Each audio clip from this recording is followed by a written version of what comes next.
can't in America, in the fucking, you know, wealthiest nation on earth? Greatest country on the fucking planet, baby. Are you telling me that we can't fucking make trains, goddammit?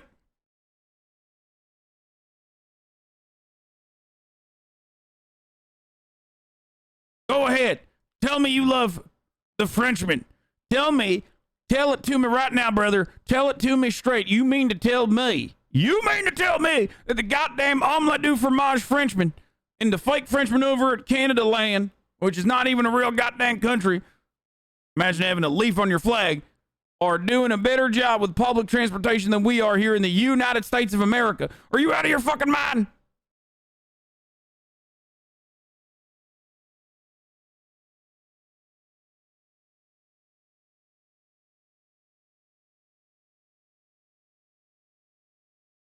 It's au fromage. I don't care, motherfucker.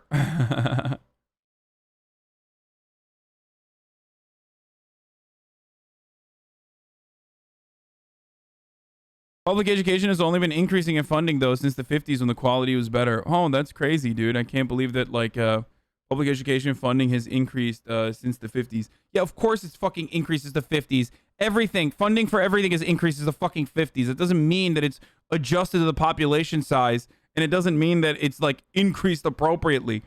It's like saying, well, the Veterans Affairs Office or the VA gets more increased funding every year, and their system is dog shit. Oh, I wonder why. Maybe because we're sending millions more to fucking war, so the pool of people that need healthcare has grown tremendously and not adjusted to the amount of fucking financing for the VA.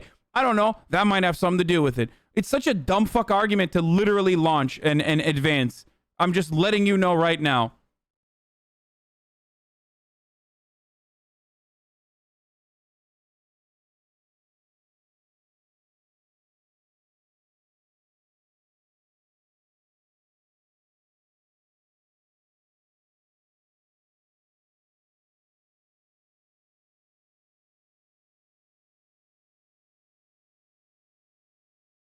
Anyway, China has 125 times the high-speed rail as America, and the only high-speed rail line in America, the Acela Express, is just a bit over half as fast as China's trains. Yeah, it's very sad.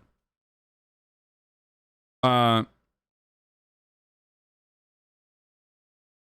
Fools equals more stun locks? No, less stun locks. R.I.P. me being a new Canadian viewer. Okay, I'm fucking joking. Obviously, I love Canada. Shut the fuck up.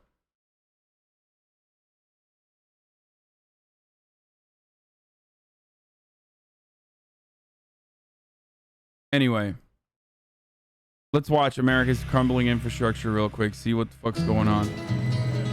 And then I'm going to get into Bessemer, Alabama union talks and why I'm super fucking triggered by the New York Times Daily. Everybody's talking at me. Jesus Christ. Am I going to get DMC? La la la la la la la la la la la la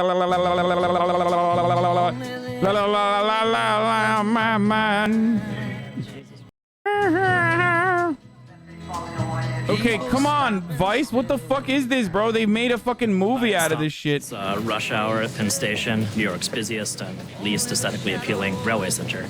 The trains I take pass through here, along with the trains of 500,000 others every day, which is connected to New York and the rest of the Northeast by one little tunnel built in 1910 in drastic need of repair, just like the rest of America's infrastructure. Amtrak's North River Tunnel has 2 tracks, the only rail lines under the Hudson connecting New York City to the rest of the country.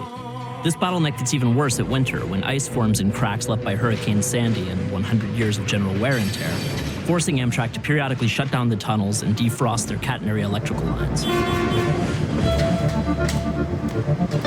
We're actually looking around the wire. Usually there's icicles. Once we see it, we stop and we knock it down.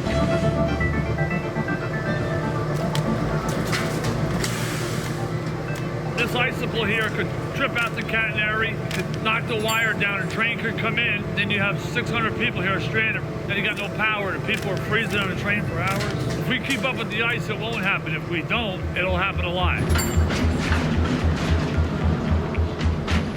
Oh, look at that, right there. That's a perfect spot. Why is all infrastructure centered around where New Yorkers can go? Are you fucking stupid? This is one element of infrastructure, but obviously And northeastern infrastructure is going to focus on fucking hubs where most people live. Like, I'm sorry that like your fucking Connecticut backyard is not getting as much play on an argument being made about infrastructure. Like, oh, I don't understand. Why aren't they talking about Maine? I'm so confused, like, right now. Hold on, guys. Careful. You all right? Everybody all right? That's what happens. What happens? An outage, right? Yeah. So we'll call the PD right now. Hey, did you lose the south tube? No? Okay, we're almost done in here. A lot of ice. Ice scraping and other emergency maintenance keeps the North River Tunnel in service, at least for now. But it's a Band-Aid solution to the complete overhaul the tunnel needs to make it through its second century intact. This thing needs to be rebuilt, essentially, from the inside out. So the idea here is to build a new tunnel, shift all the traffic into the new tunnel so that we can then come back and rebuild these so that when all is said and done, you have 4 tracks under the Hudson.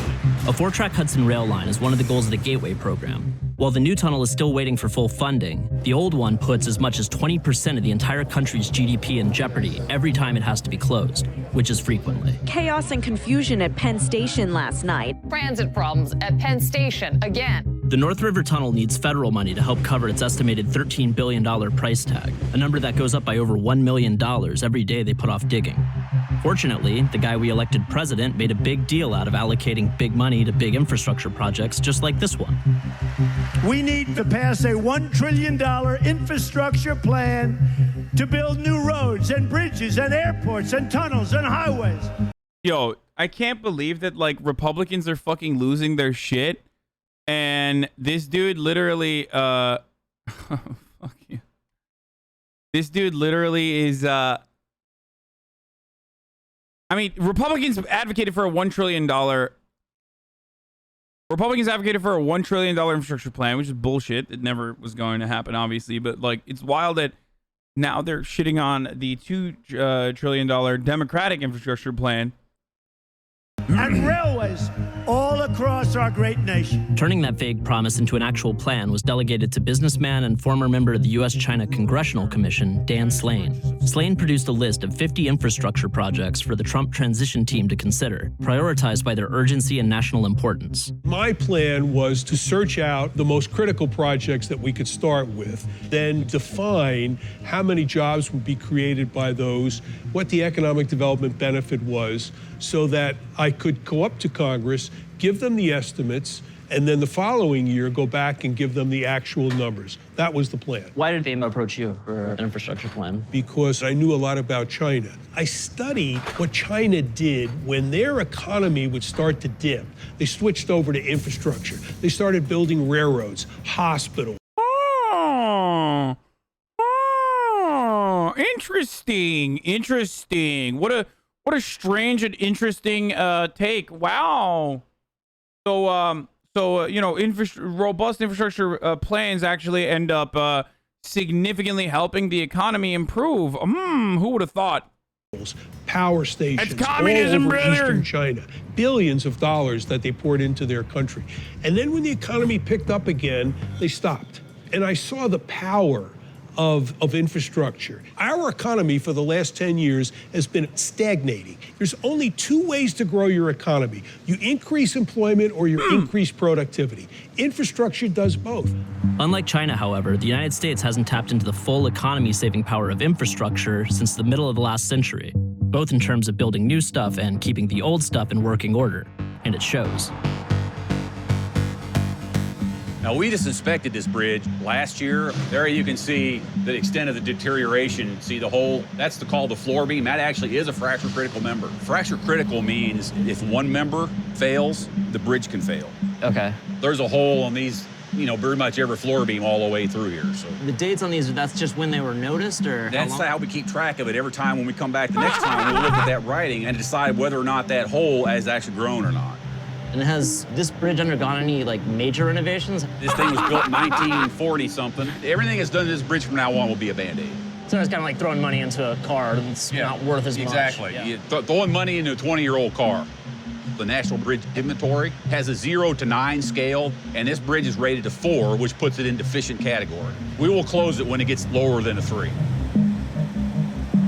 they were to lower the weight limiter and close the bridge, where would be the nearest crossing? It's the only one within 100 miles or so either direction. How much time would that add to a trip? I'm guessing probably 4 hours at a time. Multiply those 4 hours by just the 6 trucks we've seen crossing the bridge in the 20 minutes we've been here, and you've already got one full 24-hour day worth of lost time and wasted gas. Then multiply that by the rest of the trucks on this route every day, and multiply that by the number of bridges in similar shape statewide, and finally multiply all that by 50 states and 365 days a year, and you can see how the American trucking industry claims to lose some $60 billion annually just to lousy infrastructure. But a big old chunk of American shipping is still done by exactly that, shipping. Though it's Bro, I don't even want to walk over that bridge. And motherfuckers are driving fucking tankers over it, okay? They're driving 18-wheelers over that shit, dude. That's America, baby! Time to crack over my motherfucking that motherfucking Mountain Dew and forget about America's problems, baby! Its initial engineering was done by Mother Nature. The man-made infrastructure on our country's waterways is as old and dilapidated. Yeah, I know. I'm so soy. This shit is really hard to open. Hold on, let me put it in my koozie, brother. In my motherfucking koozie, brother. Hold on. Hold on, brother. Home of the free because of the brave.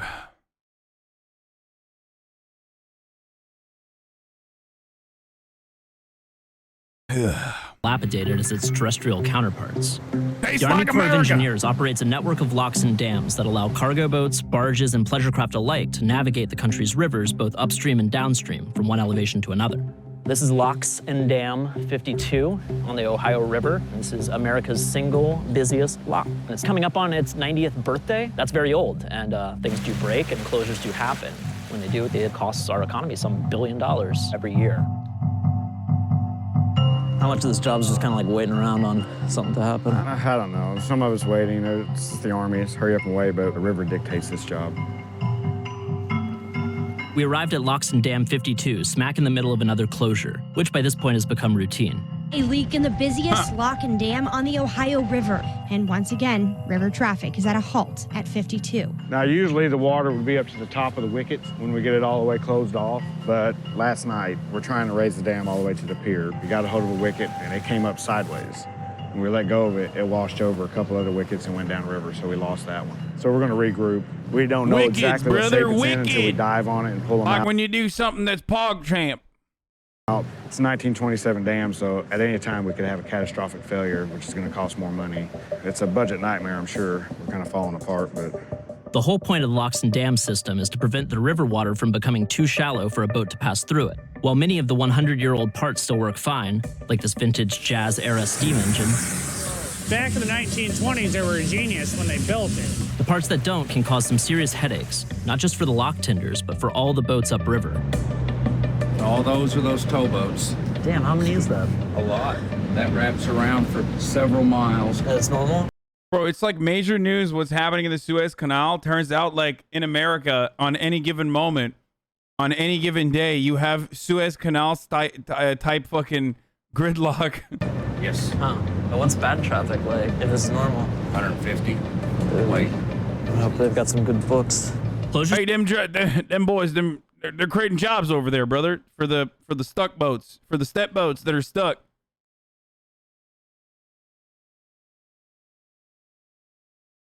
You know what I mean?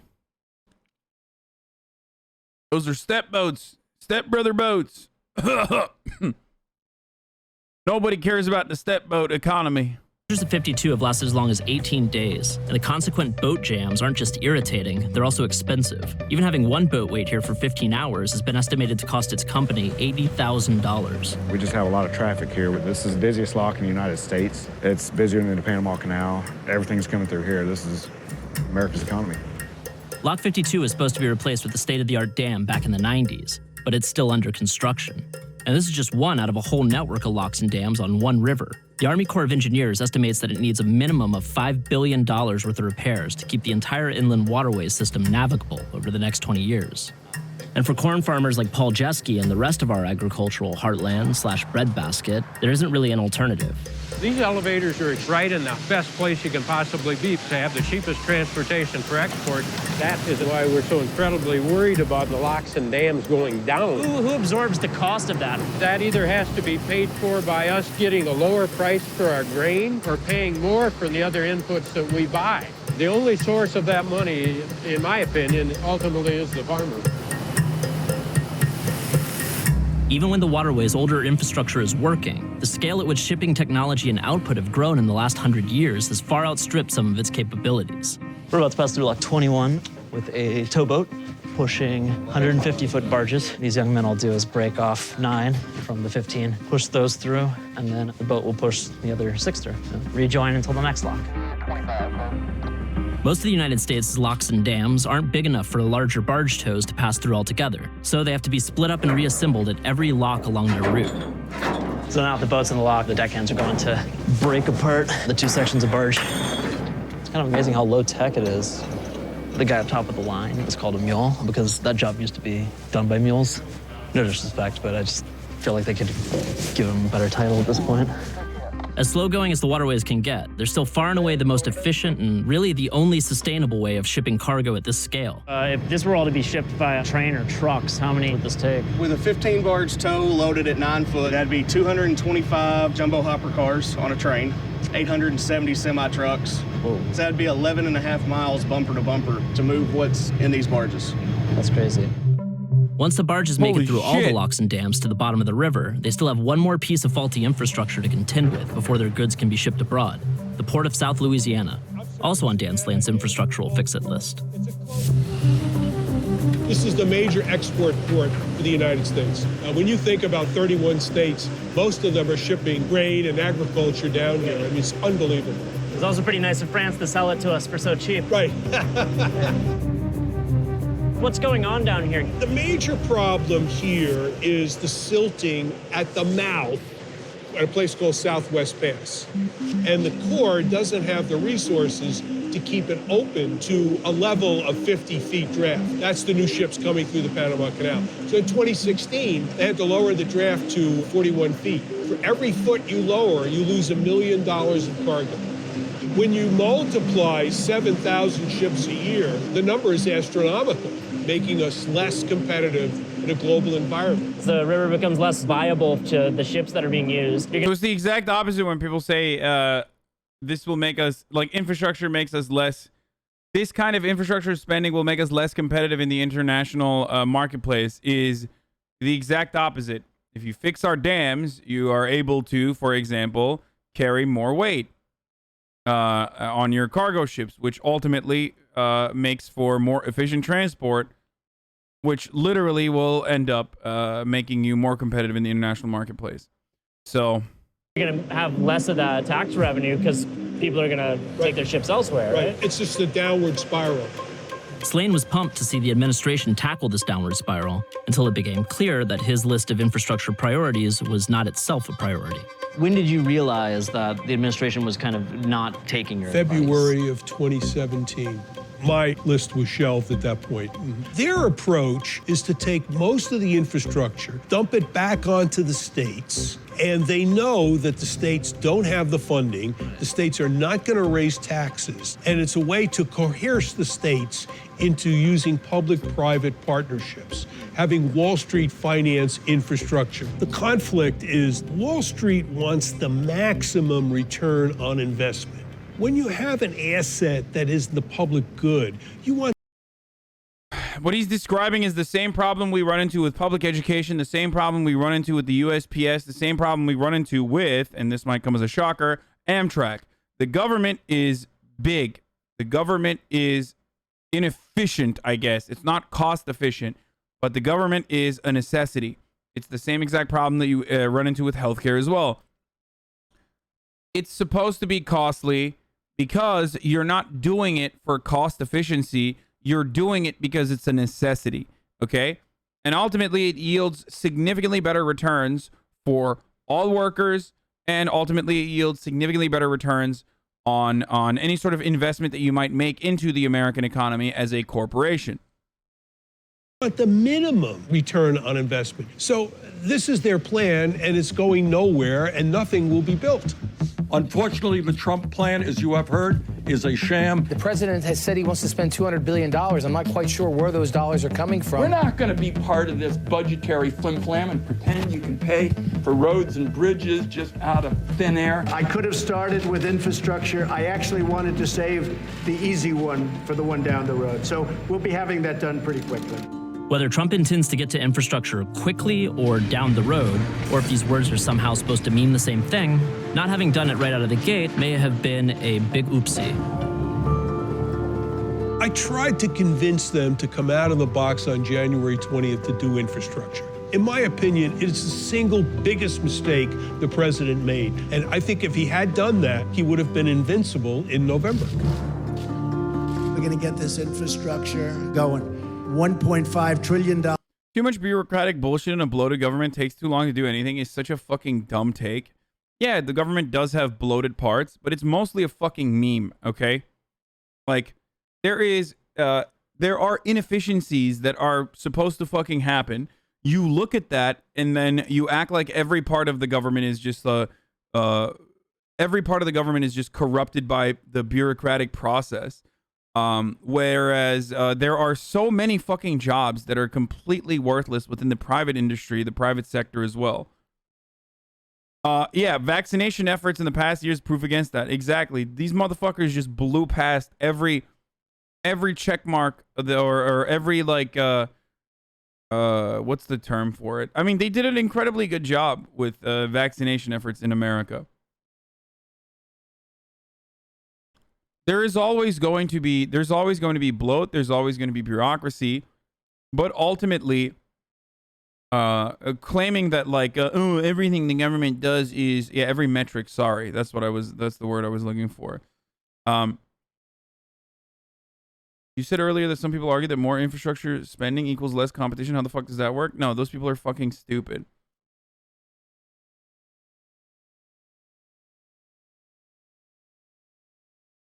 Can you explain what you mean by some aspects of the government being bloated being useful? No, bloat is not useful. I'm saying that, of course, there is going to be bloat. Of course, there's always going to be bloat. There's bloat in the private sector as well. People make it seem as though the private sector's efficiency revolves exclusive, like the private sector is incredibly efficient in comparison to the government, and they're so much better, blah, blah, blah. And then they forget that monopolization efforts literally go against exactly what you're talking about. They fail to consider the lack of safety nets that very efficient companies like Amazon will subject their workers to because they can. And then beyond that, a lot of these white collar office jobs are not necessarily efficient. They're incredibly bloated too. You just fucking sit there and you watch me on twitch.tv because my boss makes $1 and you make a dime. That's why you watch the Hasanabi stream on company time. That's just how it is. Anyway, speaking of which, it is top of the hour every hour. It's time for a 60-second ad break, the first of the day, boys. I'm going to finish this video after this. But if you'd like to no longer see any ads, you can subscribe by purchasing a $5 subscription. Support the channel that way. Or you can subscribe for free. You can do it with an Amazon Prime by connecting your Amazon Prime account to your Twitch account. You get one free Prime subscription a month, and you will no longer see any of the ads. Here's the ad now. Here's the 1-minute ad now. Get those primers, boys. Investment in American infrastructure. We probably have to wait till after the election.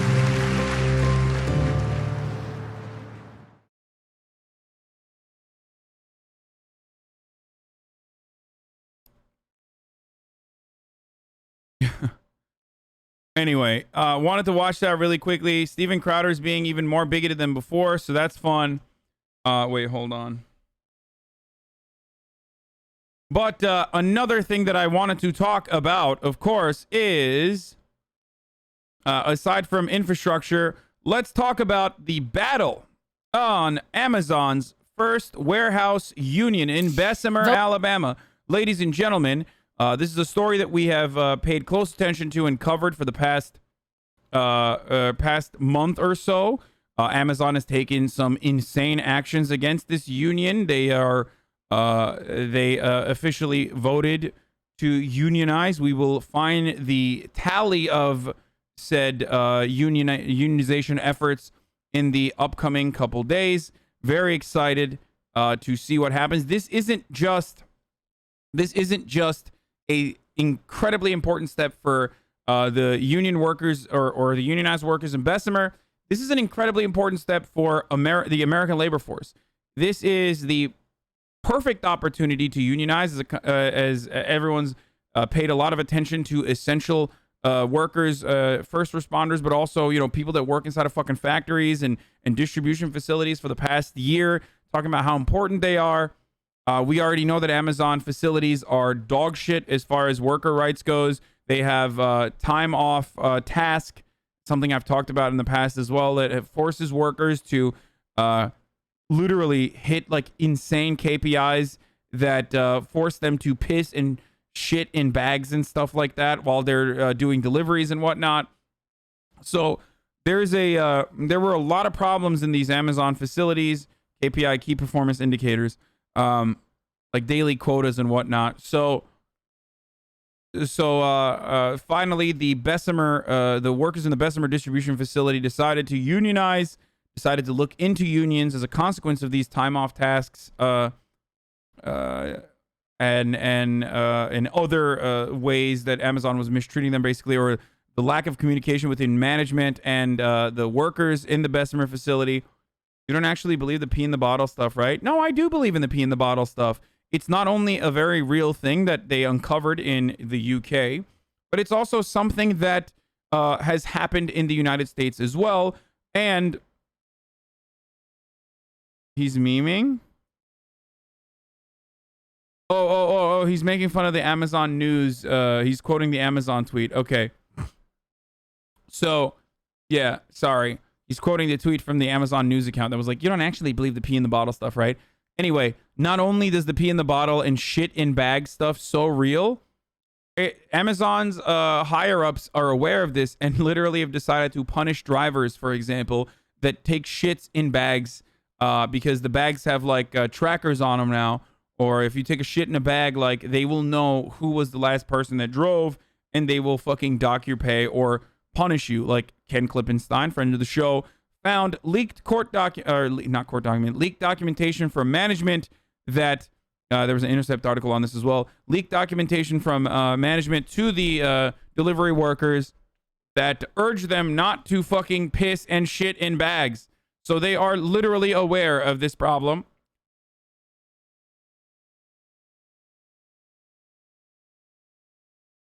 I'm currently a driver for Amazon through a DSP. We 110% you have to use bottles to pee, and I actually bought a specific bottle meant for peeing during long road trips. Yeah. So the reason for that is that Amazon tracks virtually everything you do inside of their facilities.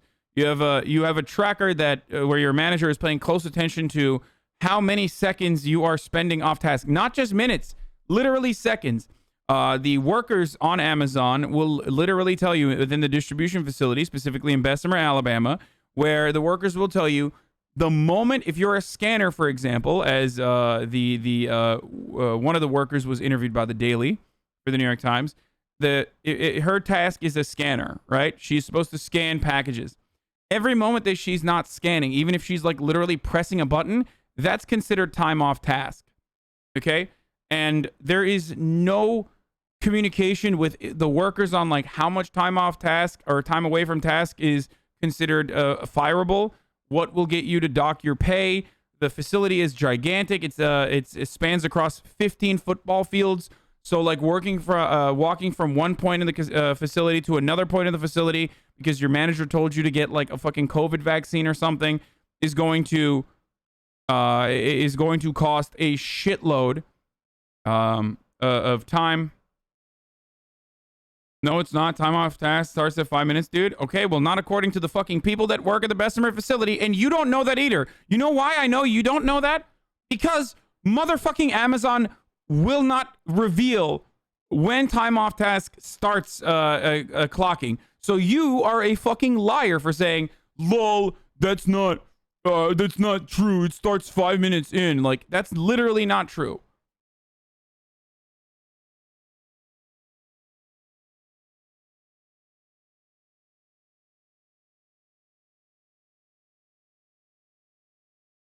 all of the conversations within and amongst people that work for Amazon that are in this chat right now are absolute speculation.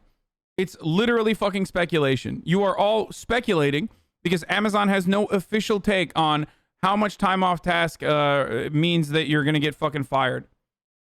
They always change it up. Got nailed for having time off task for being 3 minutes off because of a bathroom break and having to travel around the facility. Exactly. So you don't fucking know.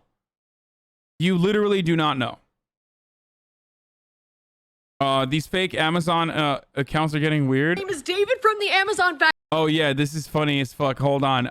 But the real ones. Does anyone have the real tweets? That Amazon has like a bunch of bots on the internet, probably in here right now as well, saying like idiotic shit. Yes, they do. It's 3 hours. Time off term is term. 30 minutes will get you written up. Time off task starts at 5 minutes of my cushy corporate Amazon job, so it's probably the same for the factory workers. Yeah.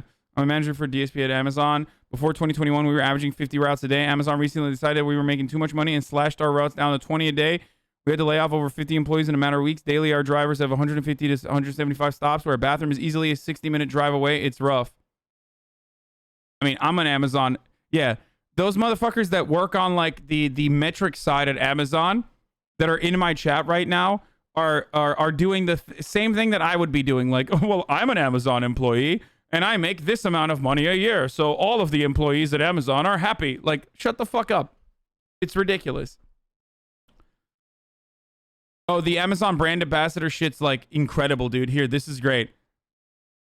Amazon treats their workers like shit. Come at me, bots. Autobots transform and roll out. Actually, if Amazon did use bots to reply to social media, it would be more entertaining than me. At the building I work at, I don't feel mistreated. My safety and well-being are a top priority for my managers. Even I get to use a real bathroom when I want. I suffer from depression too, and at one point I wanted to quit Amazon, but I realized it was my fault for the problems I was dealing with and not Amazon's. I'm allowed to talk to people, but sometimes I don't want to. Now I have some great coworkers to pass the nights with.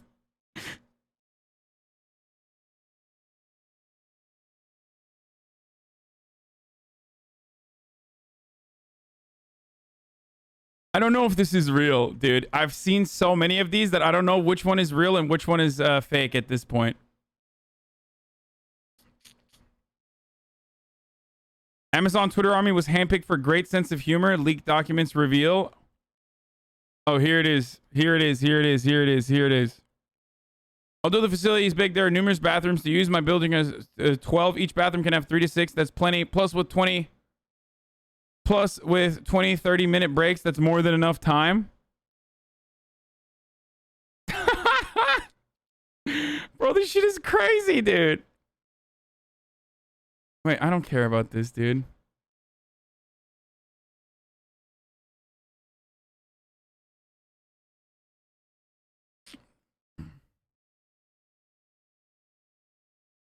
I used to be in management for Amazon, and I've seen people in TOT for 2 seconds. I can literally see them either fixing a pallet or helping someone else. I always clear them before it's too late.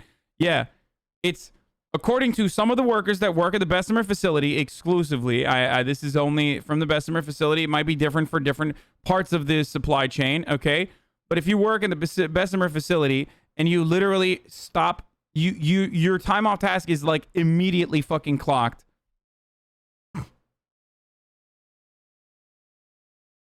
Okay, it's immediately clocked, and it builds up. People that say, "Oh, it's for 30 minutes," is being ridiculous. I'm an Amazon employee. They let me have my phone in the bathroom so I can tweet about how good the treatment is. Complaining while using Bezos's platform.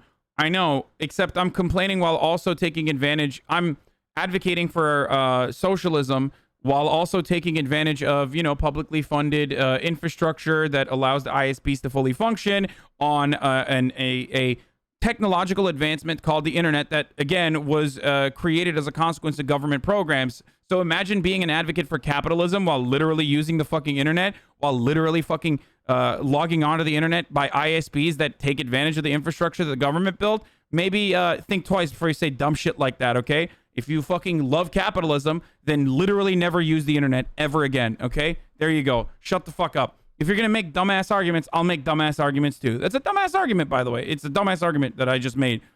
But it's the same kind of dumbass argument that you're making.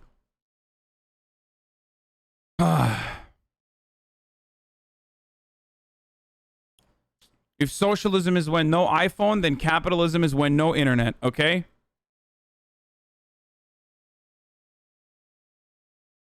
If an employee reaches a certain number of points, they are at risk of losing their job. One woman says she got points for being sick during pregnancy, and multiple employees complain about getting infractions after presenting their boss with a doctor's note. Oh, yeah. Oh, here it is. This is actually pretty sick. I love this video. I watched it earlier today. I wanted to talk about this. There's a lot more than just this as well. But here is some of the many benefits of being a part of a union from a union worker. Let's take a look. You pay $52 a fucking month in union dues. It's $500 plus a year, right? $500 plus a year. That sounds like a lot of money. You could buy a PlayStation with that. If you ask Amazon, that's literally what they will tell you. Unions are outside aberrations. They are ruining our fucking families from within. Also, holy shit, I just realized this guy literally looks like Vosh. What the fuck? Anyway, it's not. Let's take a look at what union dues does for my man over here. So there's a lot of talk about unions. One of corporations' favorite anti-union talking points are union dues. So let me tell you what I get for my $52 a month. Currently make $24 an hour in 2024. I'll be making $26 an hour. All my raises are pre-negotiated 5 years in advance, and every 5 years we renegotiate. My health care is beyond what they call a Cadillac plan and is 100% paid for. I don't pay a dime towards it. I have a $20 copay for doctor's visits, $10 for mental health, $100 for... Okay, I can't watch the rest of this. This motherfucker's literally flexing, dude. This motherfucker is living in a... This motherfucker has a better healthcare plan than I do, okay? And most Americans, if not all Americans. It's just like, stop flexing, bro. Emergency and a total out-of-pocket maximum of $150 only for medical equipment. After 30 years of service, I'm guaranteed $1,300 a month for the remainder of my life. I have every single major holiday off and paid. I have 5 paid sick days, 3 paid personal days, 2 weeks paid vacation, going to 3 with 8 years of service. With a total maximum of up to 5 weeks paid vacation after 30 years. I can elect to work those holidays for... So there's a lot of talk about unions. Yeah. So, not only do unions have a chance to, according to the National Bureau of Labor Statistics, at the very least, like, unions have the capacity to increase your pay by 10% or up to 14%, if I'm not mistaken. You literally, unions also, through collective bargaining agreements, have the capacity to improve the workplace conditions of non-unionized workplaces as well, because they have to become more competitive. They also have a chance to increase the pay of non-unionized workplaces as well. So even with this horrific dog shit, what they're here, poor camera quality. What do you mean? Oh, you're fucking Jebating. I don't know who the fuck that is.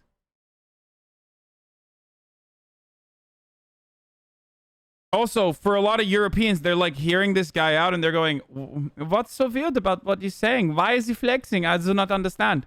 This is normal package for me. I don't understand. Why is this something that is a flex? I do not get it. Very, very interesting. I do not understand it. But it is a massive fucking flex for Americans, dude. This is McDonald's salary. I do not get it. Anyway,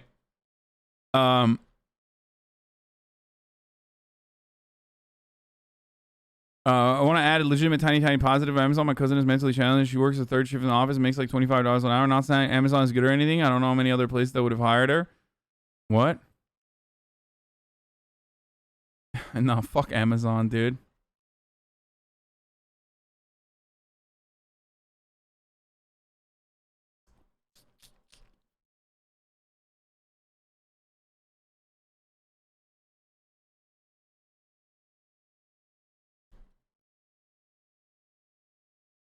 So, one of the funniest parts about this process is the misinformation. So, unionization efforts were fought back by Amazon for some time. Okay, they immediately hired a law firm that engages in anti-union consultancy. It's a union-busting law firm. There's a lot of them. It's $1 billion industry. They're paying $3,000 a day to fucking literally do mandatory training seminars for all the workers in the Bessemer facility. The training seminars consist of, these fucking big city lawyers coming in and being like, you don't want these motherfuckers to come in and, change the dynamic. We're a family here at Amazon. And, you just think about the $500 that you're going to keep for yourself. You're going to make more money without the union, that sort of thing. Trying to urge them to vote against the union without literally saying, if you vote for this union, we're going to fire you, because that's illegal still. Thank God. Holy shit. That's like one of the few fucking things that is illegal in this goddamn country still, according to, the completely neutered labor laws that we have here. So what some of the unionization efforts, what some of the unions were doing was, what some of the organizers were doing is the stop signs. They would, on their way out of the facility, they would use the area, like the stopping light, to organize the stoplights, to organize. Amazon noticed that. Literally, higher management told them to fucking change the timing of the stoplights. So in order to make it as difficult as possible for any sort of unionization efforts to occur. Like, that's the level that they're at right now, okay? They said they were implementing stronger COVID restrictions and forcing people not to talk to one another inside of at work. They started lining up employees one by one. One worker said the conditions were similar to slavery. It caused 2 car accidents in the first week they started doing that. I mean, hey, brother, that's the cost of doing business, you see. Amazon's the most pro-customer company out there. Yes, the reason why they can treat their fucking employees like goddamn slaves with shit strapped onto them is because on the customer side, they're very efficient. That's literally it. In America, you can monopolize as long as the customer side is happy, okay? That's how it works. The reason why we have been able to monopolize in the way that our companies have in the past 20, 30, 40 years is literally because they keep costs low for the consumers, because we're a nation of hogs that consume, okay? So, where was I? So they did all this stuff. They made the stoplights shorter and whatnot, and yet there was obviously there was a system where it's like, where people anonymously vote on whether or not they want to unionize, and you need 2/3 of the workforce to be able to engage in this. Out of the however many thousand, I think it's like 4,000 people at the Amazon facility, 3,000 workers voted to unionize. 3,000 workers voted. No, it's not 8,000. It's 5,000. 3,000 people said that they were interested. An insane number. And therefore the it's 6K. I think it's like 5,800. No, it's huge. It's like actually fucking huge. Hold on. It's 5,000 plus, but it's not. Yes, 3,000 signed that they wanted a vote. We do not know the results of the vote yet, but 3,000 signed off to say that, or it's not 2/3. Sorry, it's 30% that's needed to unionize a workforce. I don't know why I said 2/3. And Amazon has been really aggro since then. Bro, 3,000 people signing off to fucking vote for a union is an insane number, okay? It's a fucking insane number. In a country like America, it is an insane number. Is it a little over 51% or 50% plus one?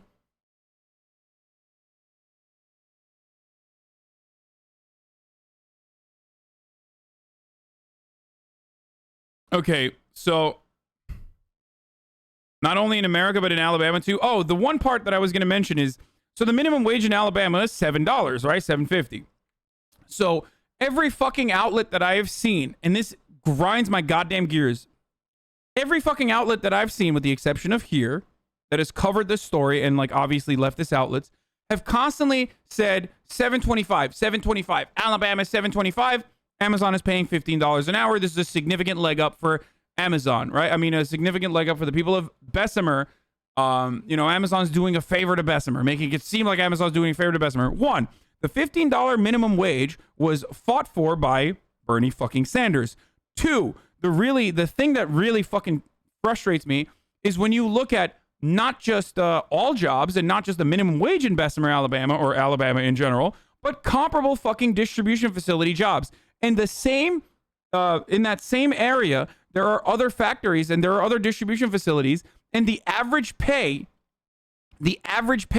for someone working in a distribution facility in a competitor is $22 fucking dollars. So Amazon touting the $15 minimum wage there in their factories is bullshit. Okay, you have to look at the comparable fucking wages for unionized distribution facility workers in that same region, and they're getting $22. So bullshit on Amazon's behalf to fucking advocate and make it seem like, oh, well, we're doing such a favor for you guys by giving you $15.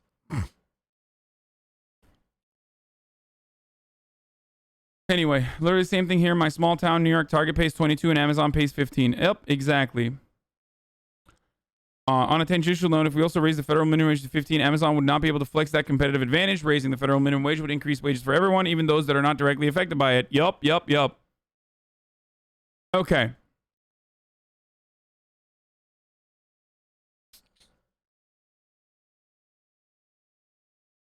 So, minimum wage is $7.50, but healthcare companies pay doctor salaries. Can't you see how generous they are? What? Okay.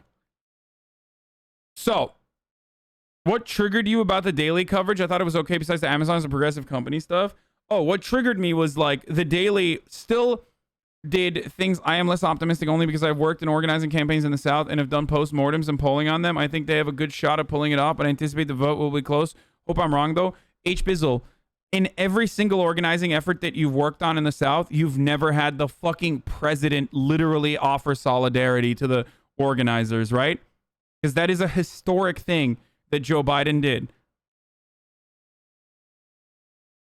Democrats have not taken an outspoken stance for union organizing against a company like Amazon, especially since like the fucking 50s, dude. I can't think of the last like a president, a sitting United States president literally going and I guess symbolically offering solidarity even by mentioning them. That's hasn't happened in a very long time, right?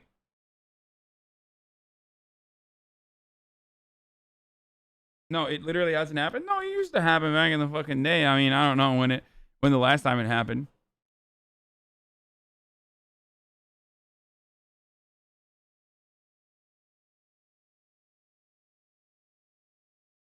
Yeah, Obama never did it. Obama literally fucked over, ditched unions after.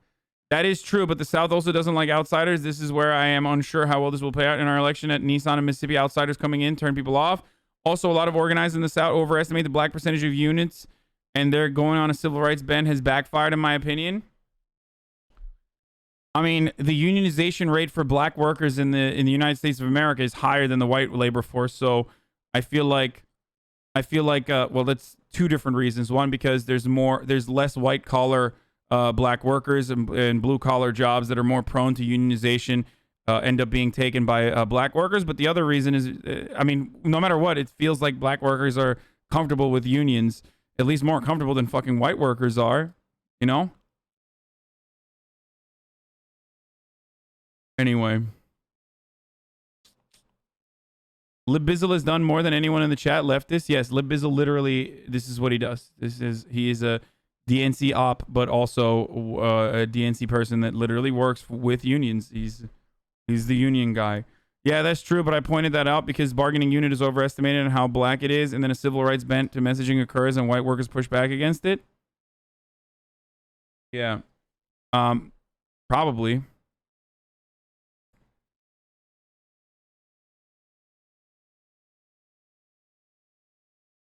Imagine thinking the men and women on the line working next to you are outsiders with a guy living in a mansion in LA off your profits isn't LMFAO. No, the problem is with, I don't know if that was a shot against me or if you're talking about like literal fucking, if you're talking about like Jeff Bezos, but the problem is anti-union messaging is usually the same. Okay. And I'll describe it to you very easily. One, they say that the union, the labor unions are outsiders, coming in within your family. The corporation is literally your family, but the union somehow, which is predominantly made up of literal fucking workers that are doing the same job as you and operating on your behalf, collectively bargaining on your behalf, right? Made up of workers and is bargaining for workers. Those guys are the fucking outsiders. The other argument, of course, for unions always is like they're corrupt and the labor union bosses are buying fucking, you know, Beamers and Ferraris with your money and going on vacations with your money, and they're super corrupt and blah, blah, blah, blah, blah. So that's another argument. And they always say that your union dues would be better served if you bought something with that money for yourself. So,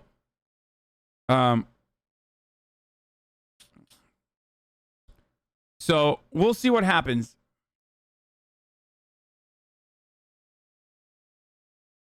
I hope Amazon crashes so you don't have a job anymore. You struggle to debate with chat who can't respond. You would get wrecked IRL. You have not one original thought. I mean, that's really sad that you think that some of the greatest conservative minds, including Ann Coulter, have been fucking owned in the marketplace of ideas by someone like myself. Industrial Revolution was the last time a president mentioned and backed labor unions in America.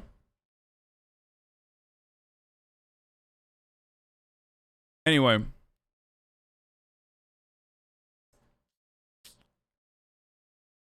So,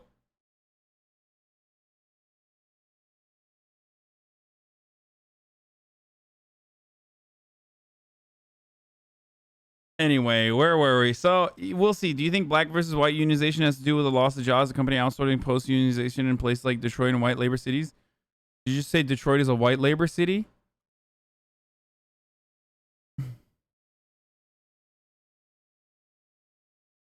If you've ever worked in like retail, delivery, any fucking job that is essential, but you get paid like dog shit for it, then you've already seen anti-unionization propaganda. Like you can buy a PlayStation 5 instead of your union dues. Don't be fucking stupid.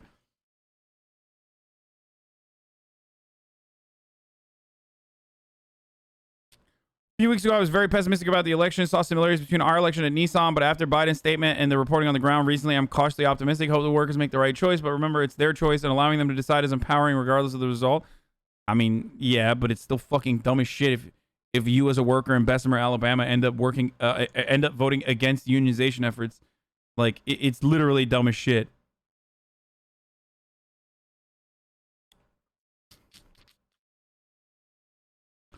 Anyway. It's super fucking dumb.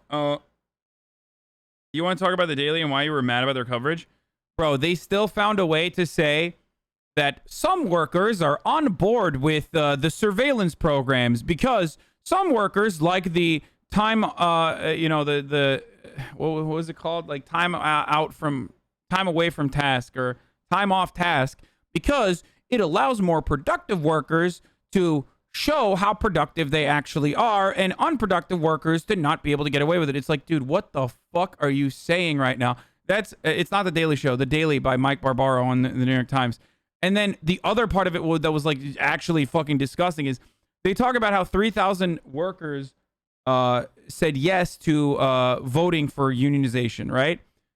And then they turn around immediately after and say, well, there are dozens of employees of Amazon, not specifically the workers of the distribution facilities, that say that they like time off task, or and they say that they like the surveillance.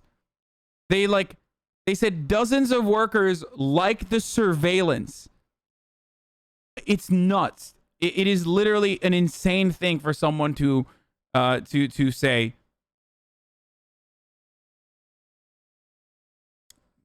I am a worker at Amazon, and I am one of the dozens of people that enjoys the additional surveillance.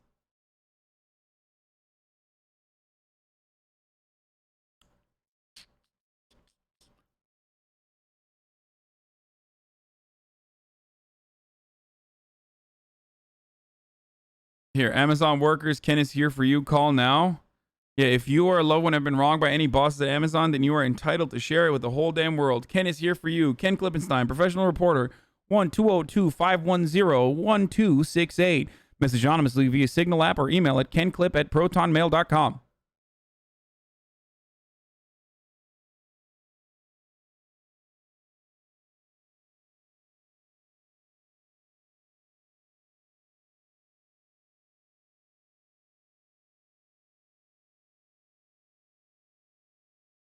I've worked in retail, factory, and warehousing, and I would 100% would love to hit conservative.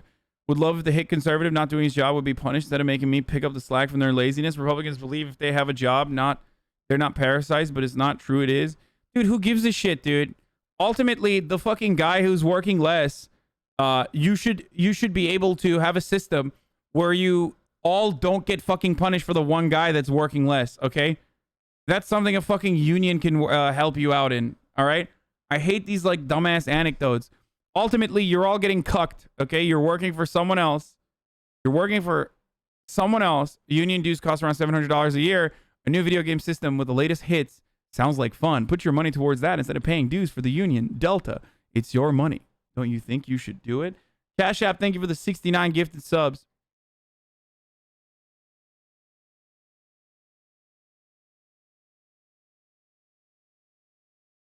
It's great. Let's take a Votes look. are being counted in one of America's most significant labor battles in decades. The outcome will determine whether a union can gain a foothold at Amazon. Organizers are promising union representation will improve the lives of nearly 6,000 people who work for the internet retail giant. Amazon is expected to push back to try to keep unions out. DW's Stefan Simons went to Alabama to find out more. Welcome to Bessemer. If you have never heard of this southwestern suburb of Birmingham, Alabama, you were not alone, at least until recently. Bessemer, home to roughly 28,000 residents, has become a daily news headline. A beacon of hope for many, but for others it now symbolizes a vicious attack on good old capitalism. Bessemer is now at the center of the biggest and most important labor fight the United States has seen in decades, thanks to Amazon. So here we are at the Amazon Fulfillment Center right behind me here in Bessemer, Alabama. This place here, or better 5,800 workers who work here, could make history. Yes, history, but only in the United States. Why is that? Because Amazon was successful for the last almost 20 years to fight off any union effort to put cracks in the house of Bezos. This is the first time that a union has a real chance to get labor organized at Amazon. Local union organizers worked for months on getting Amazon workers into the flock. Flyers and posters, rallies and sheer legwork. And this all came about because of this man, Daryl Richardson. Richardson felt things are not all that great at the Bessemer. Why the fuck did you guys say Vsauce? They don't tell you with increased pay because of a union you can buy multiple PlayStation 5s? Yeah. Amazon Fulfillment Center. If you late a minute, 15 minutes, they automatically gonna take an hour away from you. Why? I went late an hour, so why take an hour? So it's just a lot of stuff need to be changed. Last year, Daryl contacted the retail, warehouse, and department store union in Birmingham. It's so funny. This dude literally was like, apparently this dude just straight up Googled like how to unionize, how to do union on Google. And a representative met with him here at the Dreamland Barbecue in Tuscaloosa. Over ribs and iced tea, a plan to unionize Amazon. Holy shit, I bet that's so good. Fuck. Oh my god, dude. Hatched and set in motion. Fast forward to today. Almost 6,000 workers voted for or against unionization. Now the votes are being counted. Union activist Alex Gould says that won't be the end of it. Would you like to leaflet? What is it? It's a pro-union leaflet. Oh, okay. Take care. If the workers win this vote, it's going to be a big struggle to force Amazon to come to any agreement with them. You know, the law... Sweaty, it's yet another white trying to take away power from black workers again. I'm a liberal anti-union advocate. I love Amazon for being actually a progressive company. Law says that Amazon has to bargain with them, but we all know it's a question of power. Yes. And there's also the other side, of course, Amazon employees who don't want the union. We are against it, and we are very happy with what we